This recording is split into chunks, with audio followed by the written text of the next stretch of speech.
Here are the top stories for today, November 18, 2019. President Duterte vows to maximize his power to ensure the full implementation of the Build project. Malacanang warns Vice President Robredo against revealing confidential data on the government's war on drugs. Manila Mayor Isko Moreno rejects the apology of a youth group over the defacing of Lagustilad underpass. And the DOJ submits the cases against former PNP Chief Oscar Albayalde and the so-called Ninja Cops for resolution.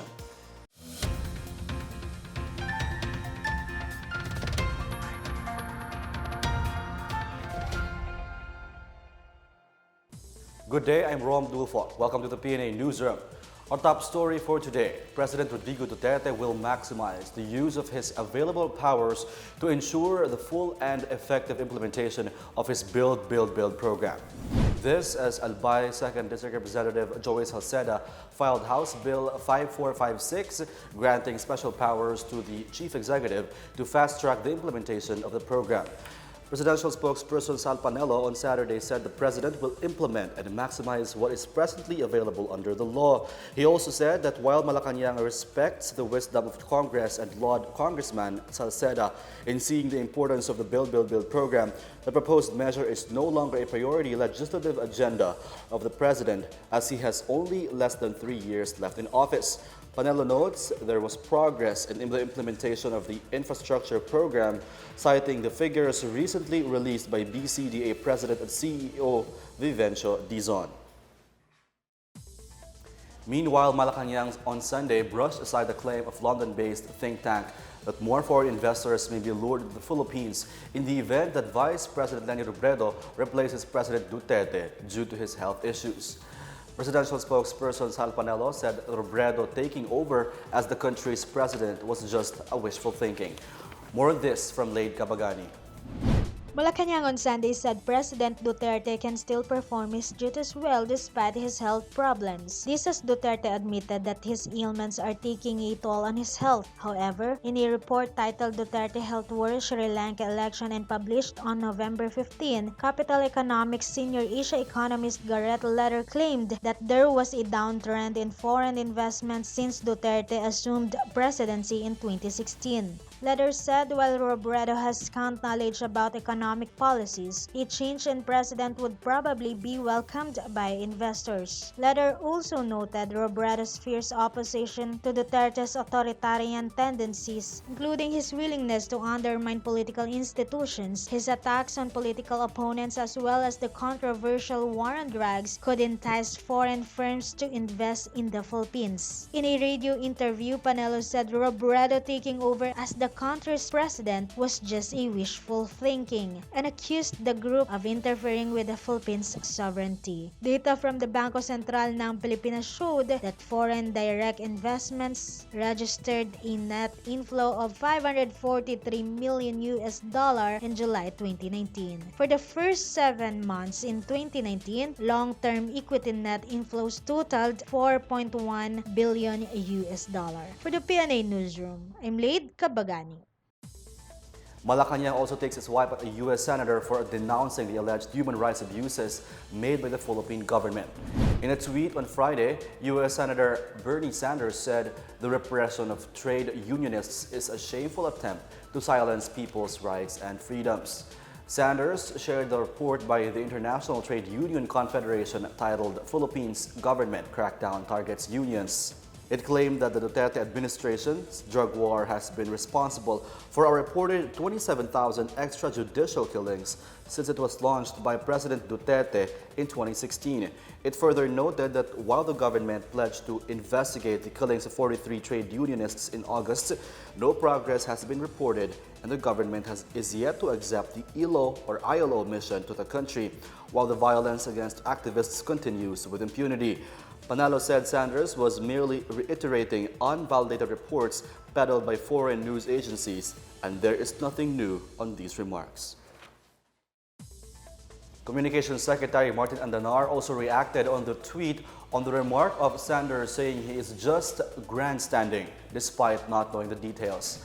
Andanar said he finds it abhorrent that Senator Bernie Sanders and the ITUC refuse to closely look at the facts at hand and choose to make blanket statements that the Philippine government supposedly violates human rights. The PCOO secretary justified anew the joint operations conducted by the police and military personnel in offices of activist groups in Bacolod City and Metro Manila last October 31. Andanar emphasized that the raids were peaceful and precise, that no individuals were hurt, and that authorities gathered actionable intel before conducting the raids. He said Sanders' claim that there is government abuse is false because civilians who were captured were also immediately released days after the operations. The PCOO chief also dispelled anew reports being floated by human rights organizations that there have been 20,700 deaths linked to the drug war compared to the government figure of 5,000 deaths. Despite false narratives, Andanar said the government respects human rights. He also urged all observers and critics to check their facts, as some may fall victim to the lies peddled by communist terrorists and their humanitarian organization fronts. In other news, Manila Mayor Isko Moreno rejects the apology issued by Pangasinan over the defacing of Lagusnilad overpass, and state callers convened to enhance their leadership skills. More on this from Janice Cave. University scholars from all over the country engaged in a 3-day summit in Manila to enhance their leadership skills. The summit, organized by University Scholars Association in the Philippines, welcomed 43 scholars from various state universities in the country. It aims to instill proper mindset among student leaders through education and recreation and teaches them to be ideal students and responsible citizens. Meanwhile, Manila Mayor Isko Moreno has rejected the apology of cultural youth group Pangasinan, which defaced the newly painted and cleaned Lagusnilad underpass. In a video message, Domagoso said Pandasining's act, which the group considered as a form of art, is unacceptable. You're telling me that your professor told you that this is art. Now you tell me you're art. See? Oh. Libre ba tiner? Hindi. Anong pera ginamit pambili ng tiner? Pera ng taong bayan. In other news, all public school teachers and non-teaching personnel in Marikina City will receive leather shoes from the local government. Marikina Mayor Marcy Teodoro on Sunday said the giving of pair of shoes for school personnel was in recognition of their hard work to nurture the minds of their students. The project was in partnership with two Marikina-based shoe firms, Lara Erica Shoes and Checkpoint Shoes. For the PNA Newsroom, I'm Janice Cave. Still to come, Malacanang warns Vice President Leni Robredo against revealing confidential data on the government's war on drugs. Zamboanga City bans the use of single-use plastics in the Santa Cruz Islands. More on these when the PNA Newsroom continues.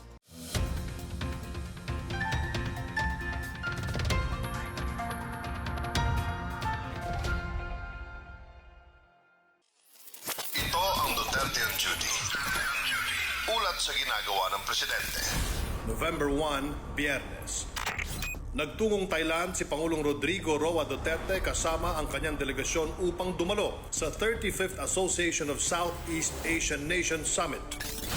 November 2, Sabado, Nonthaburi, Thailand. Nakilahok ang Pangulo sa 35th ASEAN Summit Plenary. Sinaksihan din niya at ng iba pang ASEAN leaders ang pagpirma sa Memorandum of Understanding sa pagitan ng ASEAN at Federation International de Football Association. November 3, Linggo, Nonthaburi, Thailand. Dumalo si Pangulong Duterte at iba pang ASEAN leaders sa opening ceremony ng 35th ASEAN Summit. Sinundan ito ng 16th ASEAN India Summit, 22nd ASEAN China Summit at 10th ASEAN UN Summit. November 4, Lunes, Nonthaburi, Thailand. Sa special lunch on sustainable development ay nanawagan si Pangulong Duterte sa ibang bansa na itigil ang pagtatambak ng basura sa ilang developing Asian countries kagaya ng Pilipinas. Iniyayag naman niya sa 14th East Asia Summit ang pagsuporta sa open and inclusive regional order kung saan nananaig ang rule of law.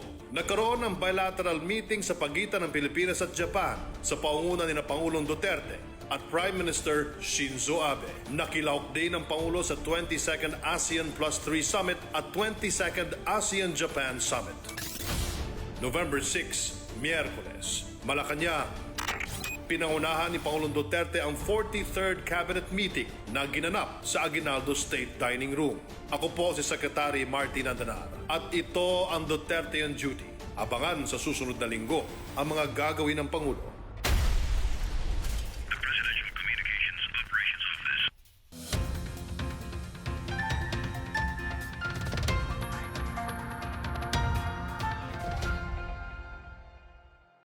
President Duterte can fire Vice President Robredo as co-chairman of the Interagency Committee on Anti-Illegal Drugs if she discloses intelligence reports on the anti-narcotics campaign.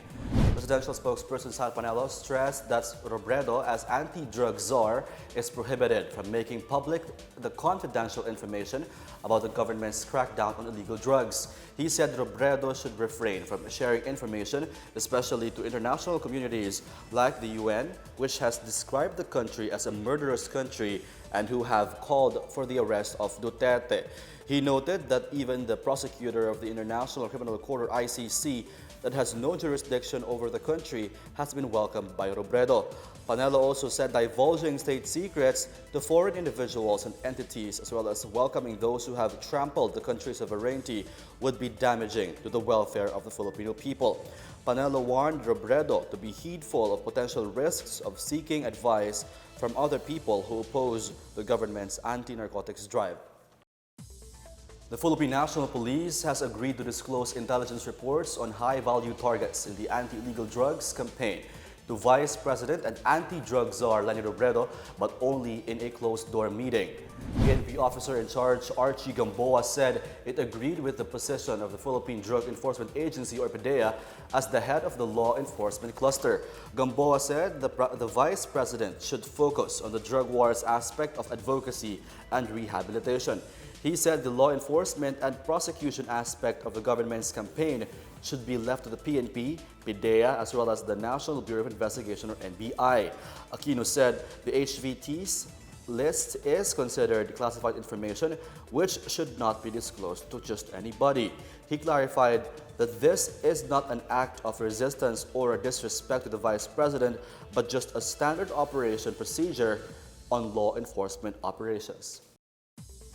President Duterte on Friday visited the wake of 6 soldiers who were killed in a firefight with New People's Army rebels in eastern Samar last week. The president checked the casket of each slain soldier at the Camp General Vicente Lucban in Catbalogan City, Samar.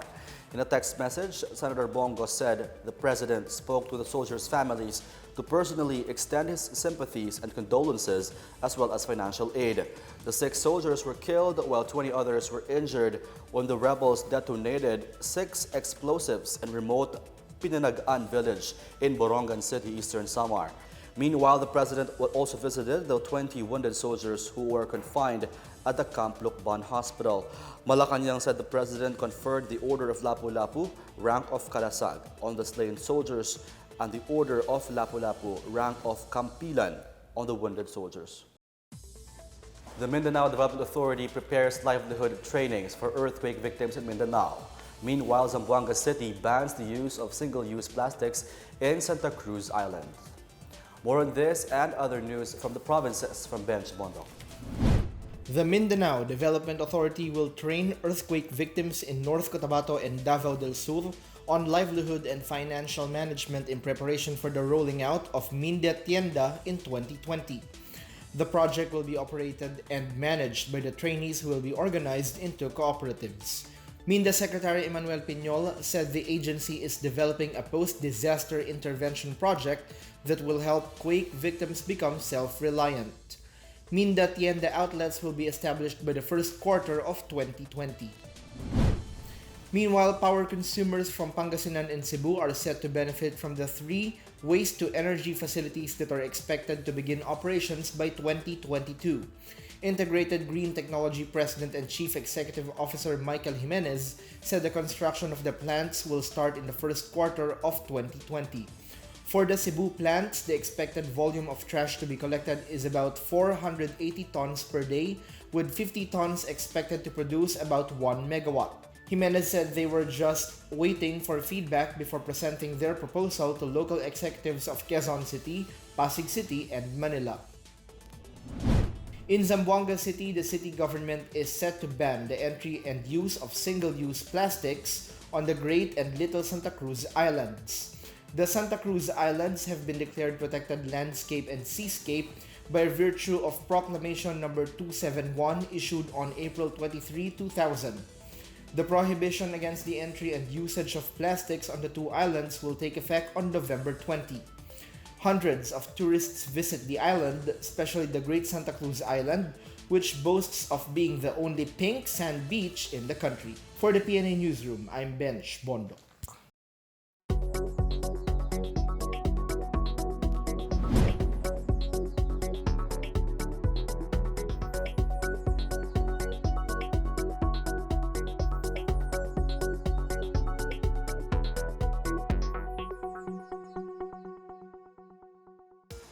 Up next, the DOJ submits the cases against former PNP Chief Oscar Albayalde and the so-called Ninja Cops for resolution.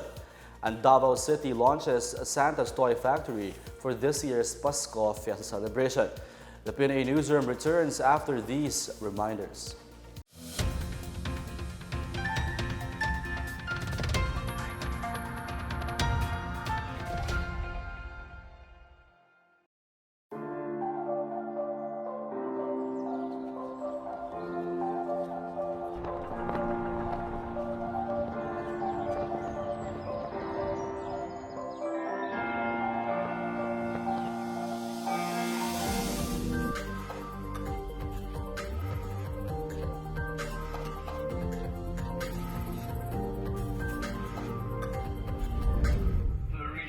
Comprehensive economic partnership is a very important mechanism for the Philippines and the rest of ASEAN to compete in the world economy.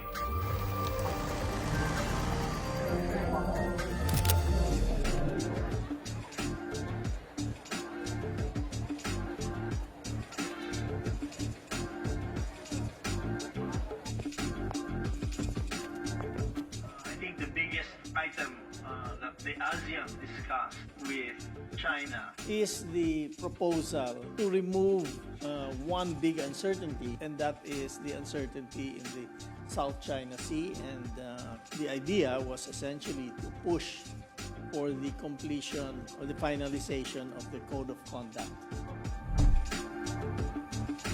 Every country must be rules-based, meaning we will have to respect international law. We will have to respect the UNCLOS. In other words, we should be treating each other equally and fairly. The Philippines maintain a healthy and good relationship with all countries. We are a developing country. We have to be a friend to all the countries.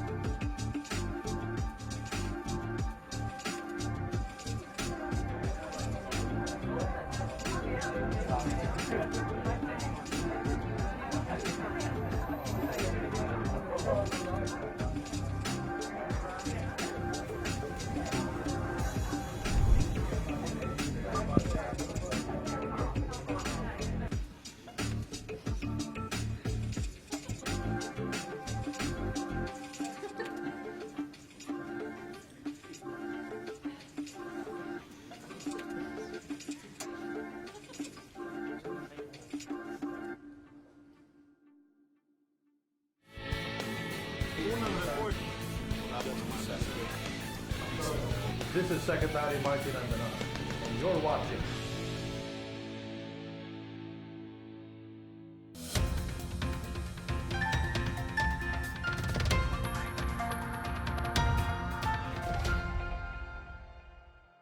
The criminal cases against retired PNP Chief Oscar Albayalde and the so-called Ninja Cops will soon be decided by the prosecutors from the Justice Department.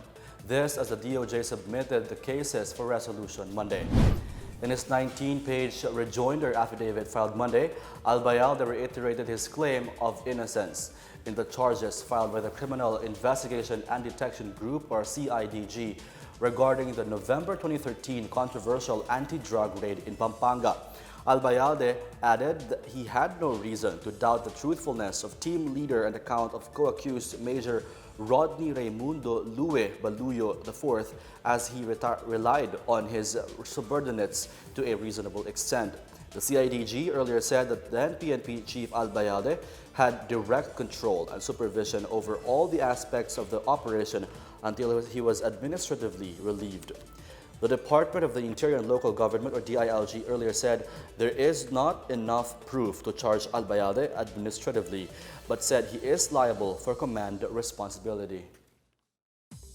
The Foreign Affairs Department sees no need to evacuate Filipinos in Hong Kong amid ongoing unrest in the area.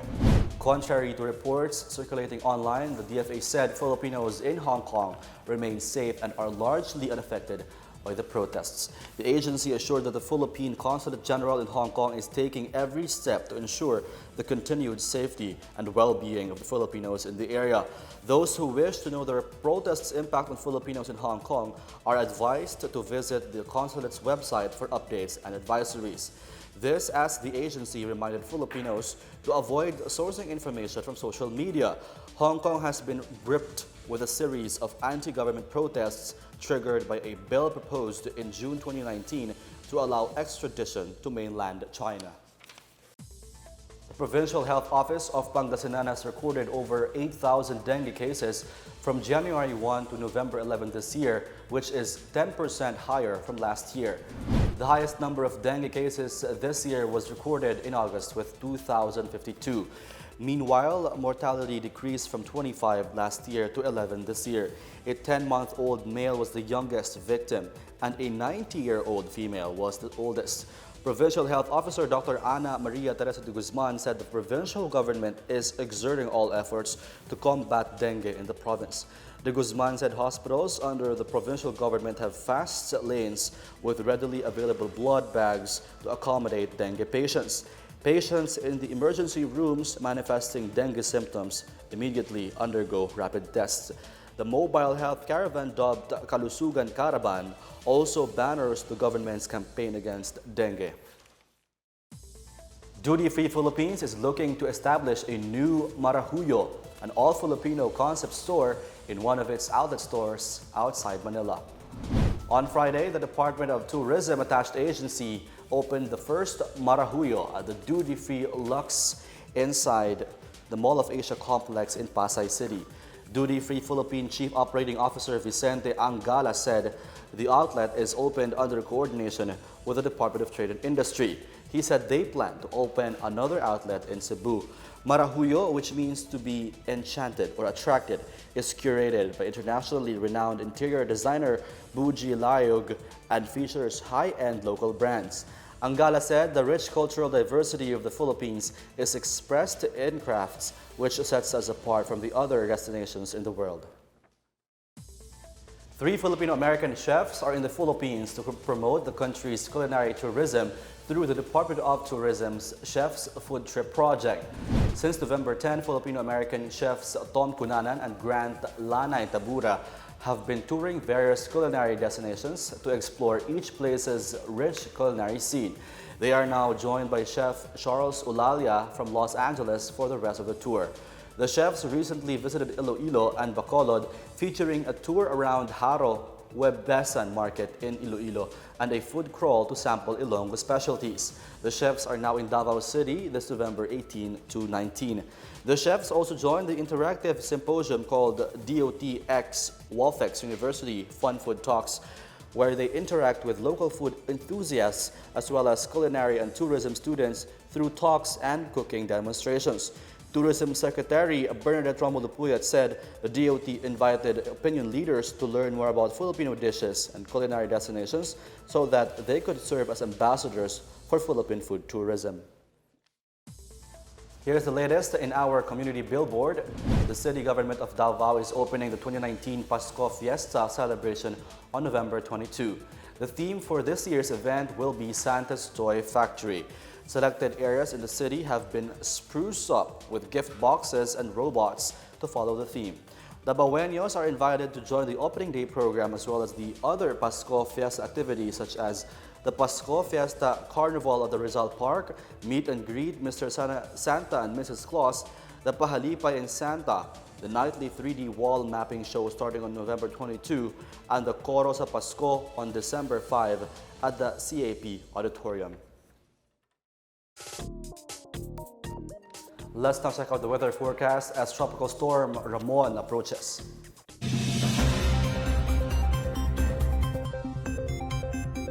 Narito po ang ating update sa severe Tropical Storm Ramon. So yun yung makikita na lumakas ang bagyong Ramon from tropical storm into a severe tropical storm. As you can see, yung makakapal ng ulap ay concentrated mismo sa bagyong Ramon. And mostly sa northern Luzon ay nakakaranas ng maulap na kalangitan at may inaasahan tayong mga pag-ulan. So inaasahan po natin na kikilos ito north-northwest sa bilis na 10 kilometers per hour. And bukod dito sa bagyong naapektuhan ng northern Luzon, meron pa rin tayong amihan doon lamang po sa northern Luzon. Sa ating forecast track from Pag-asa, ang sentro ng bagyong Ramon, yung makikita na lumalapit na po dito sa may northern Cagayan as of 2 o'clock in the afternoon. And then forecast position after 24 hours, tomorrow afternoon, November 19, ang sentro ng bagyong Ramon ay nasa vicinity ng Doña Loreta, Pudtol, Apayao. Nakataas pa rin ang tropical cyclone wind signal number 2 over Cagayan kasama ang Babuyan Islands, Apayao, Kalinga, Ilocos Norte, then kasama na rin ang northern portion ng Isabela. And then, nasilayan pa rin ng signal number 2 ang northern portion ng Ilocos Norte. Tropical cyclone wind signal number 1 ay mga lugar nito ay nasilayan nito ay Batanes, Ilocos Sur, Abra, Mountain Province, Ifugao, La Union, Benguet, Northern Aurora, and nalabing bahagi ng Isabela.